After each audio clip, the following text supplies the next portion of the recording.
faithfully sharing value and exploring great books worldwide. Hello, this is Sally's Book Talks. Today we're diving into the book titled Delicious. The subtitle is The Mystery of Food and Culture, and eating is an eternal human theme.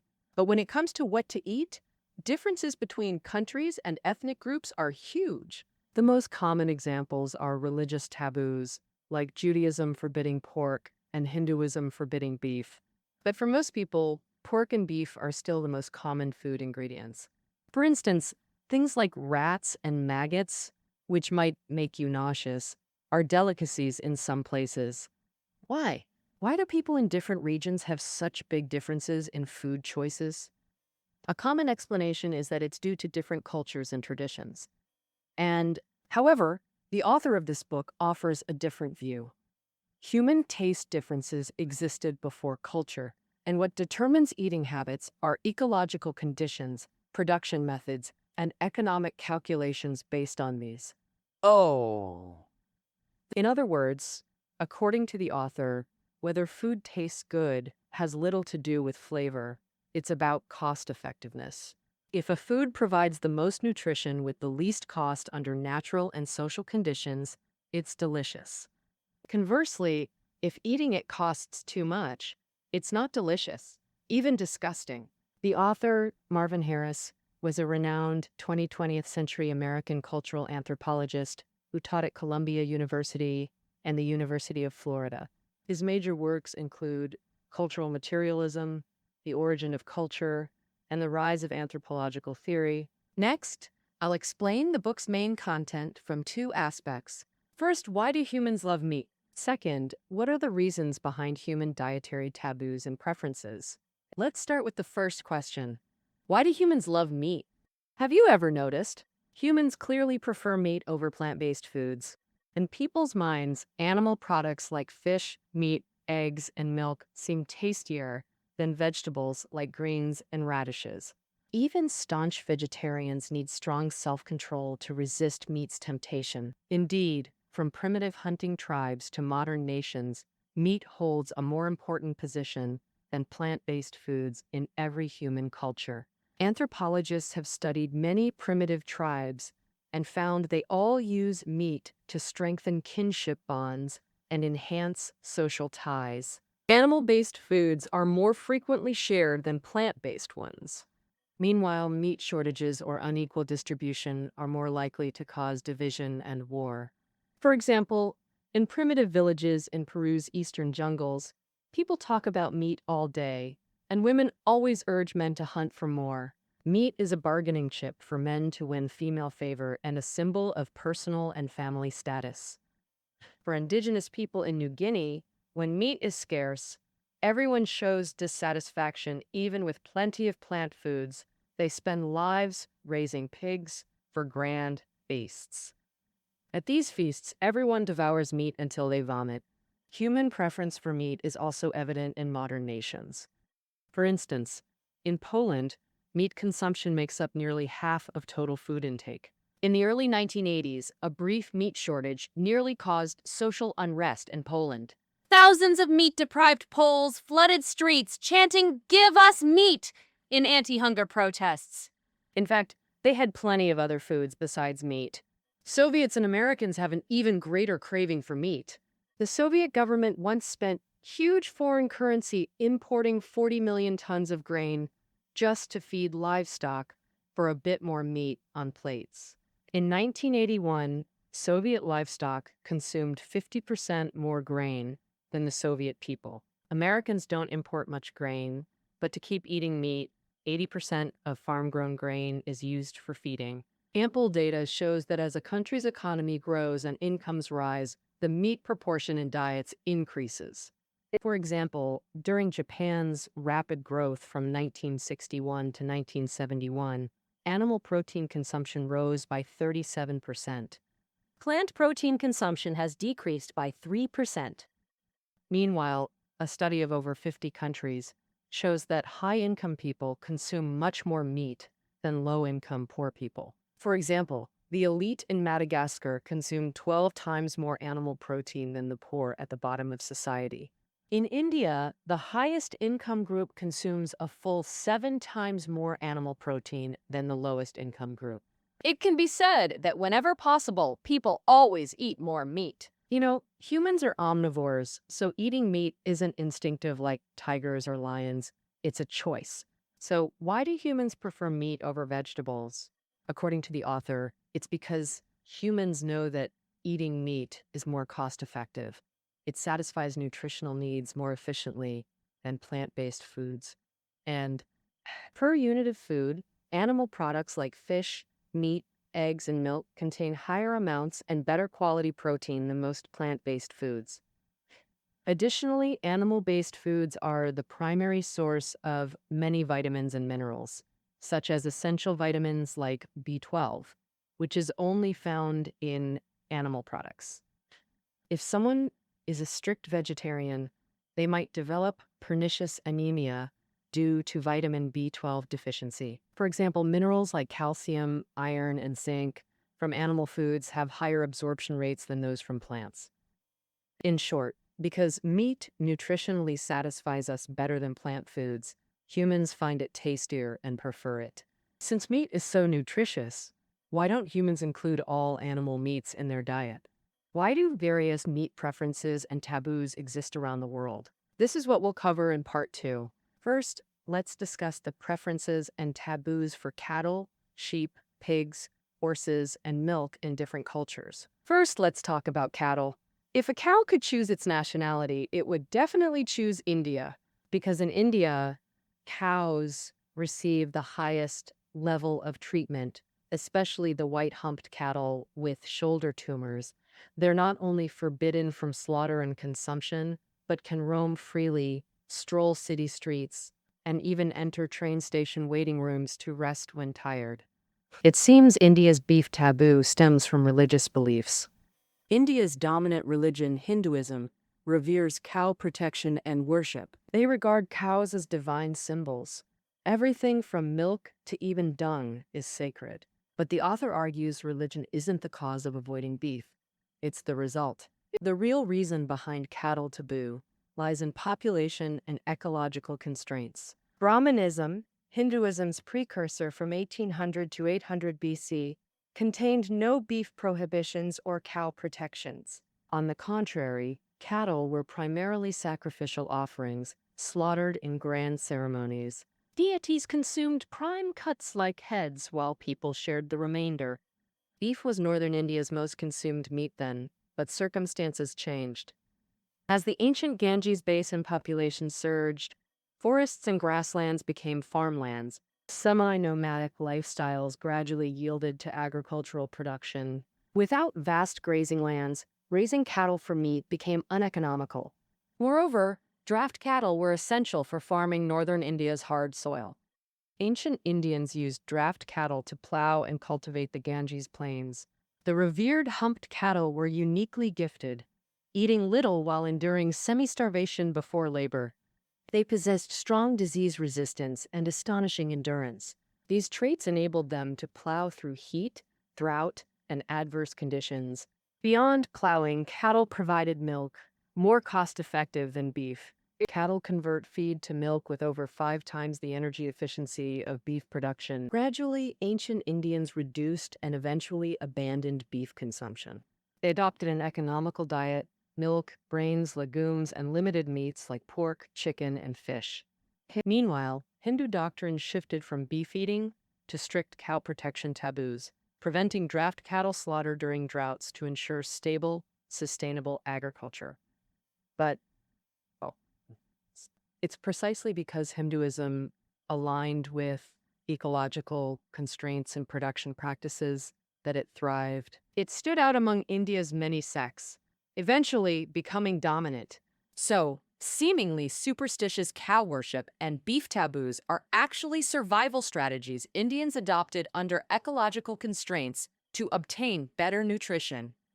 But given cattle's vital role in India's traditional farming system, eating beef just isn't cost-effective. In stark contrast to India, beef reigns as the king of meats in modern America. Beef accounts for 60% of annual raw meat consumption per person in the U.S. Statistics show 91% of American families buy beef weekly, and 39% eat it at least every 3 days. However, during colonial times centuries ago, Americans couldn't eat beef so liberally.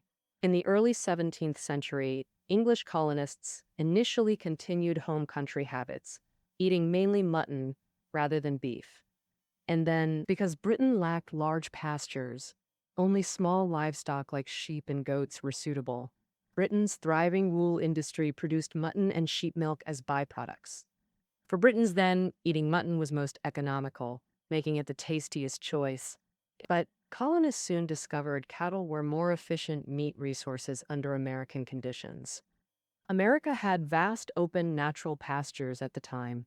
Under these conditions, cattle yielded more benefits than sheep for both milk and meat, making beef more cost-effective. Moreover, British policies banned American colonies from exporting wool products, making sheep less profitable. Thus, beef gradually replaced mutton as America's new table favorite. But beef's ultimate dominance relates to 20th century changes in production and consumption. Artificial feed blends and scientific farming shortened cattle growth cycles, boosting efficiency and lowering costs. Meanwhile, outdoor barbecues popularized grilled steaks as the favored social meat. Additionally, the rise of fast food, especially hamburgers' popularity, further boosted beef consumption, because USDA regulations then defined hamburgers as ground patties containing only beef and beef fat, excluding other meats or oils. How did this regulation come about? The author believes it might be because American beef producers had greater political influence than other meat producers then. And In short, all fast food hamburgers contained only beef, making beef production more profitable than any other meat. considering both nutritional efficiency and profit, Americans favoring beef is unsurprising. After cattle, let's discuss pigs. Like beef, different cultures have pork taboos and preferences. For example, Judaism forbids pork, yet it's America's second most important meat after beef. In most Chinese regions, pork is also a primary meat ingredient. Pork abstinence seems more unreasonable than beef avoidance, since pigs convert feed to meat most efficiently among mammals. And so they convert 35% of feed energy to meat versus sheep's 13% and cattle's 6.5%, with higher growth efficiency too. By comparison, eating pork should seem more cost-effective. So why does Judaism forbid pork? Leviticus in the Jewish Bible explicitly forbids eating pork or touching pigs, deeming them unclean. Jewish adherents believe pigs have filthy habits, like eating feces and rolling in mud, which disgusts them. These accusations against pigs aren't factual. Pigs eat feces not by nature but necessity. Usually due to poor food access, mud rolling isn't natural either. Pigs lack sweat glands. Mud rolling cools their bodies. They actually prefer cool, clean water. Thus, Judaism's pork abstinence explanation seems untenable.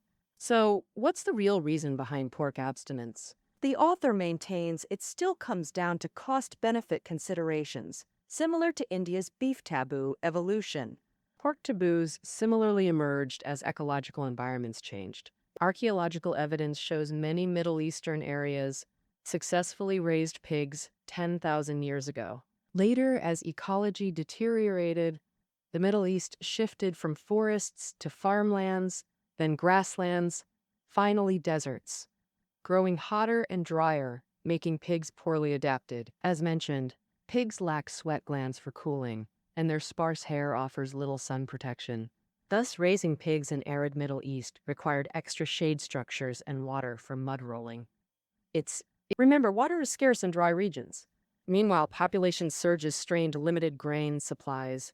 To raise pigs for meat, humans had to share their own rations. We just noted pigs are most efficient at converting feed to meat. The pigs eat grains like wheat, corn, soy, human food, not grass or leaves like cattle, sheep, competing directly with growing populations. In the Middle East, where Jews lived, these special needs negated pork's benefits. Economically, eating pork became inefficient. Thus, human economics to religion.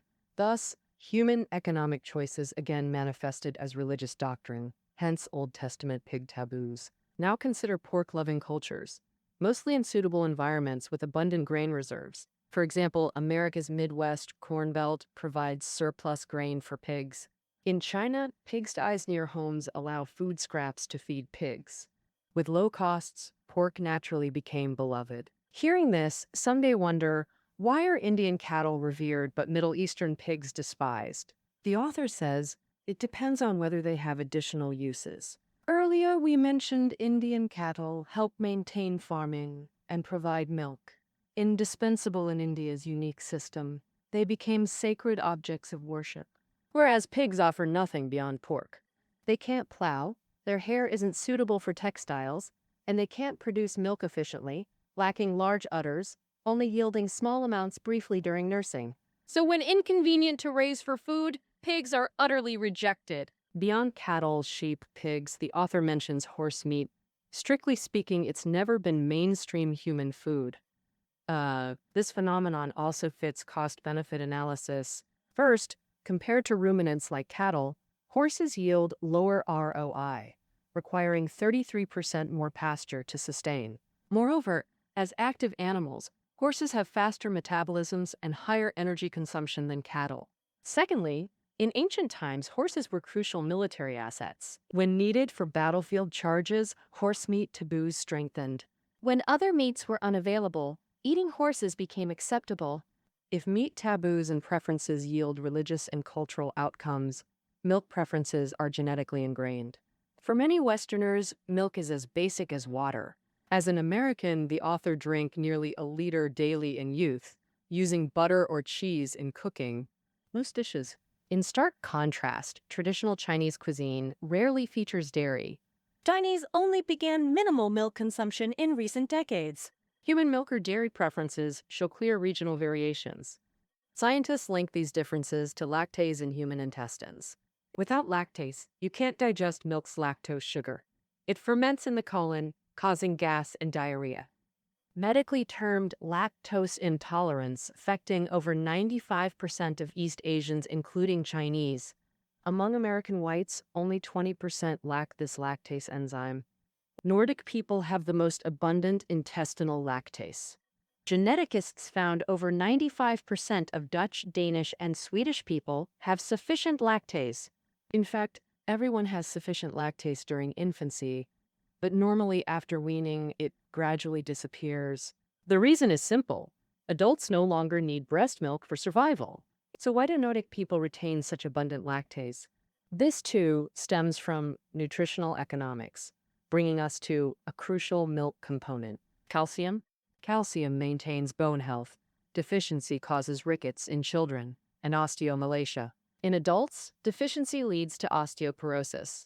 Genetic archaeological evidence shows Nordic ancestors suffered mass bone diseases from calcium deficiency 9,800 years ago.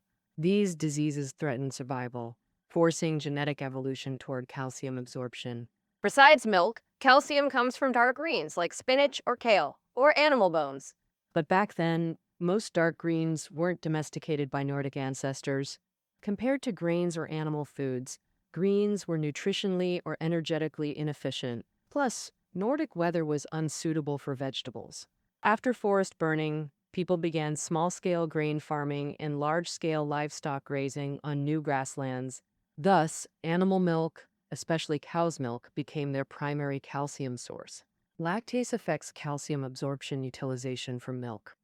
Without lactase, drinking milk causes discomfort and prevents calcium absorption.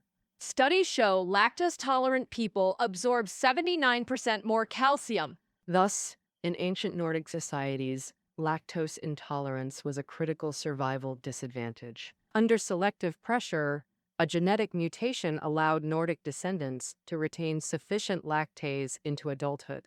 For us, Chinese milk isn't that important. Because the main sources of calcium in the Chinese diet are various leafy greens and legumes. Moreover, in most regions of China, the population is dense, lacking large pastures, so raising dairy cows specifically for milk isn't cheap. In short, raising cows for milk isn't necessary or economical. So it's no surprise that Chinese people generally have lower lactose digestion ability. Having discussed preferences and taboos for common animal foods like cattle, sheep, pigs, horses, and milk. Now, let's talk about some special meats: insects, pets, and humans. Calling these meats might make you uncomfortable, but if we look solely from a nutritional perspective, we have to admit that all animal foods have value for humans. So, does the author's cost benefit theory still apply to analyzing these special meat preferences and taboos? First, let's look at insects. There are records of humans eating insects worldwide. For example, many indigenous people on the Amazon plain particularly enjoy eating insects. Their diets include over 20 different types of insects. Some ethnic groups in Southeast Asia, like Vietnamese and Thai people, are fond of a type of giant water bug. Water bug on Laotians also eat cockroach eggs and several types of large spiders. In some parts of China, people still eat silkworm pupae, cicadas, and grasshoppers. In stark contrast to insect-eating cultures, Europeans and Americans have an innate disgust for insects. When the author taught at Columbia University in the US, he once had students taste a canned fried grasshopper from Japan in class. Because of this, the dean threatened to sue him and bluntly stated that people who eat such things are abnormal. Eating fish instead of insects, according to the author, is still a choice based on cost and benefit. Compared to other animals, insects are small and hard to catch. To fill their stomachs, people need to collect many small insects to match the nutrition from one cow or pig, and thus the labor required isn't as cost-effective as raising a cow or pig. This explains why, since agricultural societies, insects have never truly become a staple food on human tables. Only in societies with relatively scarce meat resources do insects gain temporary favor. Even so, only insects that are easy to catch and offer high caloric returns enter human diets. For example, the giant water bug we mentioned, loved in Southeast Asia, is notably large. In Western countries with abundant meat resources, even horse meat is rejected. Insects are completely out of the question. As we said, whether an inedible animal is worshipped or despised depends on its additional uses. This also explains Westerners' aversion to insects. Insects aren't just useless, they're harmful. They devour crops, bite humans, suck blood, and spread diseases, making rejection natural. Now, moving from insects to pets. People don't eat pets today because, with abundant meat, pets provide services far exceeding their meat value, like companionship and emotional comfort, things modern people lack. If a beloved animal is also eaten, it's likely due to scarce meat resources. For example, New Guinea residents spend lives raising pigs. Pork is their favorite meat. Yet pigs are also pets. People treat them like children, with women breastfeeding piglets. Similarly, East African nomads adore cattle, decorating them and sharing sleeping quarters. But with no other meat sources, beef is still served at celebrations. The same logic applies to analyzing human cannibalism. Pre-agricultural tribes commonly practiced it, victors eating captives after battles. But human cannibalism later declined significantly. Cost-benefit analysis shows agricultural development provided more meat options, plus keeping captives as laborers proved more economical than eating them. All right, we've pretty much covered everything about the book Delicious. The author's perspective offers us a fresh lens to view diverse human food cultures. This unique analytical approach is called cultural materialism in anthropology. Simply put, cultural formations have practical roots. As the author argues, answers to food culture mysteries lie in cost-benefit calculations based on nutrition, ecology, population, and socioeconomic factors. People often assume culture is subjective, arbitrary, and noble. Different cultures embody free will. We seek uniqueness and meaning in cultural differences. Yet cultural formation may always be tied to material constraints. Thus, we gain a broader perspective to better understand culture and tradition. I believe this is delicious core insight: to eat meaningfully. That's all for this book. Find show notes below the audio. See you next time.